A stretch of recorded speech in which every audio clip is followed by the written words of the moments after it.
Question suivante, Rémi. Imaginons maintenant qu'on ait des comptes courants d'associés créditeurs dans une SCI et parce que théoriquement, pour avoir un compte courant d'associé, il faut détenir 10% du capital. Non. J'avais entendu qu'il était Une part suffit à avoir un compte courant d'associé. Bon, peu importe. Imaginons maintenant qu'on cède la totalité des parts à une société holding Oui. et que les comptes courants créditeurs n'ont pas été régularisés. Est-ce qu'on peut régulariser les comptes courants créditeurs sans qu'il n'y ait plus d'associés, sans que la personne elle soit associée les années suivantes? Ça veut dire que les parts sont détenues par la holding, les personnes physiques ne Le sont... compte courant d'associé va appartenir à la holding. Donc on fait un transfert des comptes courants Oui. d'associés au... Au nom de la personne morale qui détient les titres. Donc si la personne n'est pas dans la holding, il serait perdu. Ah ben c'est pas que c'est perdu. Si j'ai un associé société civile hier qui est détenu à 100% par une personne physique et qu'elle vend ses parts ou qu'elle les apporte, peu importe, à une société civile IS, le compte courant suit l'acquéreur. Il va appartenir à l'acquéreur.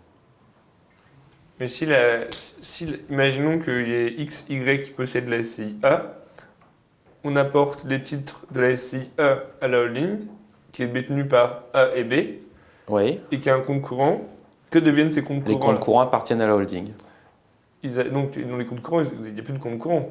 Si, puisque s'il n'est pas à zéro, est toujours attaché aux parts le compte courant. Et sachant qu'ils n'ont pas de part dans la holding, comment ça se passe? Ah bah si, c'est pas grave, le compte courant appartiendra à la holding et ça constituera pour la holding une créance sur titre de participation. Ok, donc ça ne sera jamais rayé. Non, jamais. Ok. Et concernant les abandons de compte courant d'associés, Oui. donc comment ça se passe? Alors les abandons de compte courant, c'est des opérations juridiques et financières. Il faut pouvoir justifier sur le plan fiscal l'intérêt ou pas de faire un abandon de compte courant. Et quelles sont les justifications fiscales d'un abandon de compte courant d'associé? C'est au cas par cas. Alors si on était dans un mode d'exploitation, je veux dire de business classique, ça peut être pour permettre un meilleur établissement de la filiale, par exemple. C'est-à-dire? C'est-à-dire qu'une société mère prête de l'argent à sa filiale parce qu'elle est dans un processus, je dirais, de développement économique de nouveaux produits, parce qu'elle a des difficultés de trésorerie ponctuelles, etc. L'abandon de compte courant va constituer un avantage pour ma société filiale, puisqu'elle n'a plus de dette, qui va se traduire par un profit exceptionnel. Qui sera taxé à l'IS, d'accord. Mais pour ça, il faut pouvoir répondre pourquoi je fais un abandon de compte courant à une justification économique et financière. Okay. Ce qui n'est pas le cas quand on fait les abandons de compte courant sur des sociétés civiles où ça n'a rien à voir.